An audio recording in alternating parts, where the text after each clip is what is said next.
pessoal, tudo bem? Mais um vídeo no canal. Eu novamente dentro do carro, acabei de sair do SBT Esporte Rio, programa que eu faço de segunda a sexta-feira a partir de 1h da tarde no Rio de Janeiro. E para você que não mora no Rio, você pode acompanhar pelo YouTube. No vídeo de agora a gente vai trazer informações importantes do time titular do Flamengo para pegar o Red Bull Bragantino. Pois é, você que está curioso aí, vou dar um spoiler. Vai ter mudança tática. O Tite escutou a torcida, ouviu as críticas e parece que vai dar o braço a torcer, porque vai sair do 4-3-3 e vai para o 4-4-2. Isso tudo e muito mais no vídeo de agora. Tem também venda de atacante, pois é, o Flamengo fechou a venda de um jogador para um clube português, um atacante para um clube português. Para não deixe de se inscrever no canal, ativa a notificação, compartilhe o vídeo com os amigos, com as amigas. Vamos para as informações, pessoal. É o seguinte, vou começar falando sobre Matheus Cunha, porque internamente o Tite decidiu que esse jogador será escalado como titular na Copa do Brasil.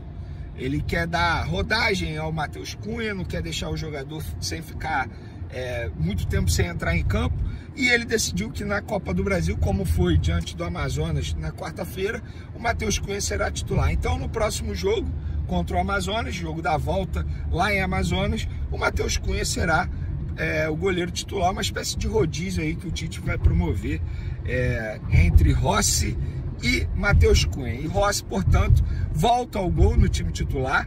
E no treino dessa sexta-feira pela manhã, o Tite esboçou mudança no time titular e mudança também na formação tática, do 4-3-3 passando para o 4-4-2. O time titular que o Tite esboçou na atividade dessa sexta, antes de o elenco embarcar para São Paulo, local do duelo com o Red Bull Bragantino nesse sábado, 6h30, é o seguinte: Rossi no gol, Wesley na lateral direita, Léo Ortiz na zaga, Léo Pereira ao lado dele, Ayrton Lucas.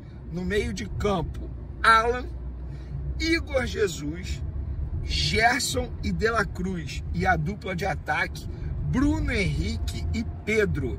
Ou seja, ele sai do 4-3-3, vai para o 4-4-2. O Gerson e o De La Cruz vão fazer a função de meias. E ele terá dois volantes, o Alan e o Igor Jesus.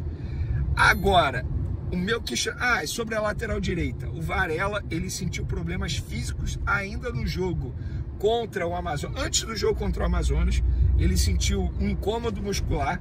E para esse jogo contra o Red Bull Bragantino, ele não deve entrar em campo por conta disso. E quando eu digo não deve entrar em campo, não deve nem ser acionado durante a partida, pensando no jogo de terça contra o Palestino, um jogo extremamente importante para as pretensões do Flamengo na Libertadores. Galera, eu vou entrar no túnel Marcelo Alencar aqui, a imagem pode ficar um pouco escura, mas a gente vai continuar falando porque a prioridade é a informação.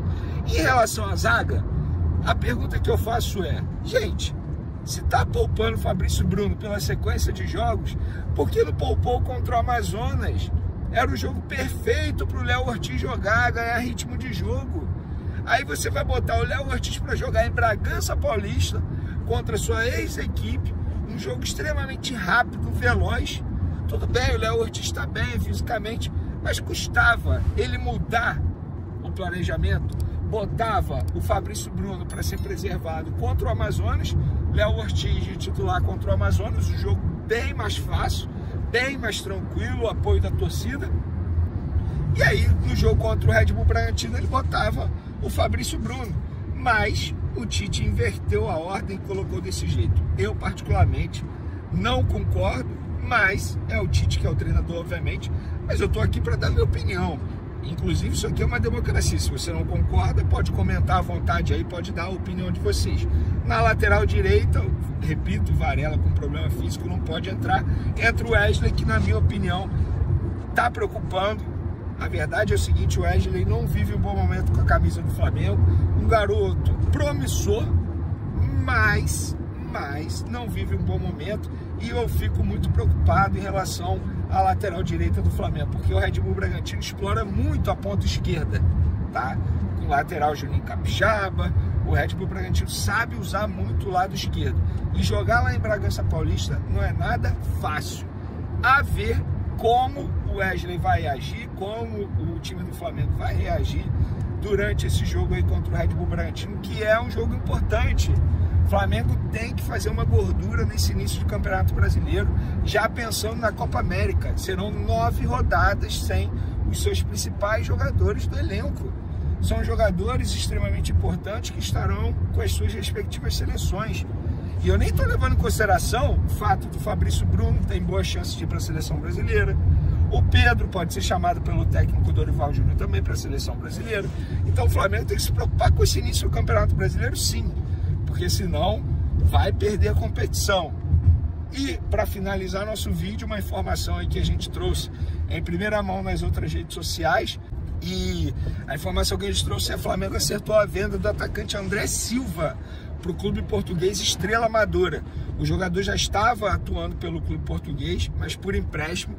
Os portugueses gostaram muito do André Silva, gostaram do dia a dia dele, das atuações nos jogos, e os portugueses exerceram a compra. O Flamengo vai vender o jogador por 600 mil euros, que dá um pouco mais de 3 milhões de reais, por 70% dos direitos econômicos do atleta, e vai ficar com 30% do jogador para uma futura venda.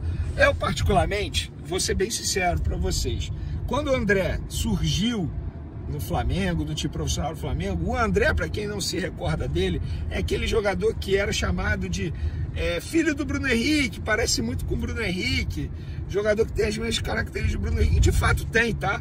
Alto, pernas longas, super veloz. Eu esperava o André Silva rendendo muito mais com a camisa do Flamengo, mas não teve muito espaço. E eu esperava até mesmo que ele pudesse ser vendido ou negociado para uma equipe de maior potencial na Europa, digamos assim. Por exemplo, o Red Bull Bragantino era doido nele, fez várias propostas, o Flamengo nunca negociou. E agora vende o jogador por, entre aspas, apenas 3 milhões de reais. E aí eu quero saber a opinião de vocês. Dava para ter arrumado um valor melhor nele? Era melhor ter segurado aqui no Brasil, não ter emprestado com uma opção de compra teoricamente baixa? Eu quero a opinião de vocês em relação a isso, galera. E é isso, essas são as informações do momento. Espero que vocês tenham gostado do vídeo. Olá, torcedores fervorosos. Estamos aqui para trazer as últimas notícias do mundo do futebol, com um embate épico se aproximando. O Flamengo enfrenta o desafio histórico diante do Red Bull Bragantino, em uma batalha que promete agitar as emoções dos torcedores. Vamos conhecer mais sobre esse confronto emocionante. O Flamengo enfrenta uma prova de fogo neste sábado, 4, quando visita o Red Bull Bragantino pela 5ª rodada do Campeonato Brasileiro. Após 2 derrotas consecutivas e um desempenho aquém do esperado, o rubro-negro chega pressionado para o duelo. Por sua vez, o Bragantino busca manter sua invencibilidade na Série A e defender seu histórico positivo contra o clube carioca. O palco desse embate será o estádio Nabi Abeid Chedid, em Bragança Paulista, onde o Flamengo não conquista uma vitória há 28 anos. Com apenas 2 vitórias em 8 confrontos na casa do Massa Bruta, o desafio é ainda maior para os visitantes. Desde o retorno do Red Bull Bragantino à elite do futebol nacional em 2020, tem sido um adversário formidável para o Flamengo, com 3 empates e 3 vitórias da equipe paulista nos últimos confrontos. O técnico Tite reconhece a necessidade de uma reação após os resultados recentes e acredita na capacidade de sua equipe para superar esse momento desafiador. No entanto, o Flamengo terá desfalques importantes, como Eric Pulgar, Arrascaeta e Everton Cebolinha. Por outro lado, o Red Bull Bragantino se destaca como um dos invictos da Série A, com 2 vitórias e 2 empates até o momento. Sob o comando de Pedro Caixinha, a equipe está determinada a manter seu bom desempenho e pode até mesmo assumir a liderança com uma vitória neste confronto. À medida que a tensão aumenta e as expectativas crescem, só nos resta aguardar ansiosamente por esse embate emocionante. Quem sairá vitorioso? Sintonize para não perder nenhum lance dessa batalha épica entre Flamengo e Red Bull Bragantino. A Emocao está garantida. A transmissão será pelo Premier. Que o melhor time vença e que os torcedores desfrutem de um grande espetáculo de futebol.